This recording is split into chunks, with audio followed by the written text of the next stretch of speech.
Hello guys! Nabusy ako guys kaya nag-order na ako ng pagkain.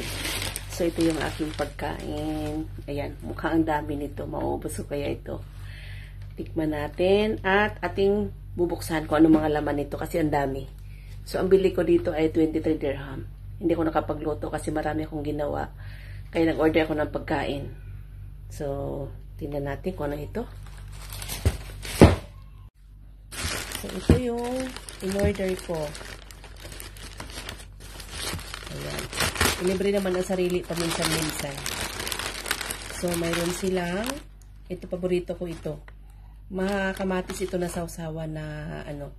Tapos, ito rin. Ayan. Mayroon siyang sabaw. Ito, sabaw din. Wala siyang hamus. So, mayroon siyang ito. Soft drinks. Malaking soft drinks ko. Tapos, itong rice. Ang dami. Ayan. Oh, ang sarap. Itong gustong-gusto ko guys, itong pagkain na ito kasi maano siya. Ayan. May lasa na yung kanin, tapos may chicken pa. Ayan, tingnan natin yung chicken. So, ayan yung chicken niya. Ang 2 tao ito. So, siguro bukas baon ko na ito sa trabaho kasi ang dami. Oh, ang sarap nitong kanin na ito. So, dahil hindi natin ito mauubos, ayan, ilalagay na lang natin sa ating plato. Ganyan ang ano dito. Pag umuwi ako ng Pilipinas, ito yung namimiss ko kasi wala akong makakainan ng ganito dyan sa Pilipinas. Meron ako nakakainan noon nung dumating yung amo ko galing Saudi. Kumain kami sa may bandang Manila. Nandun yung may mga restaurant sa bandang Ermita, mayroon doon ma-orderan ng mga ganito. Yan, sa mga Arabic restaurant. Yan, kain tayo guys. Kain tayo.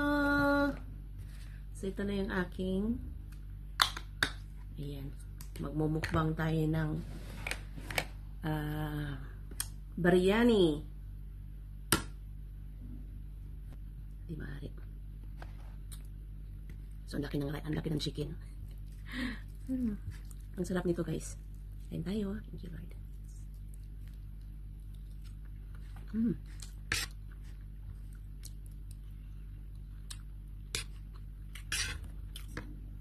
Ito yung paborito kong kanin.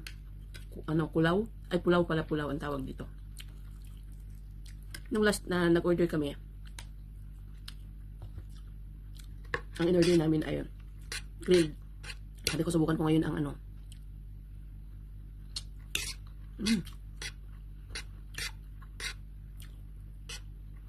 ang sarap.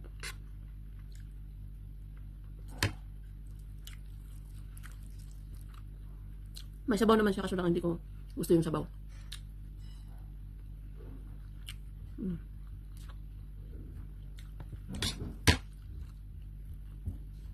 Pag umuwi ako ng Pinas, ito yung namimiss ko. Biryani.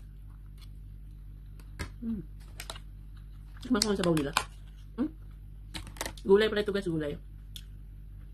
Tikman ko nga. Masarap. Beans siya, beans. Masarap din. Gulay siya na may sarsa. Masarap siya. Thank you guys for watching.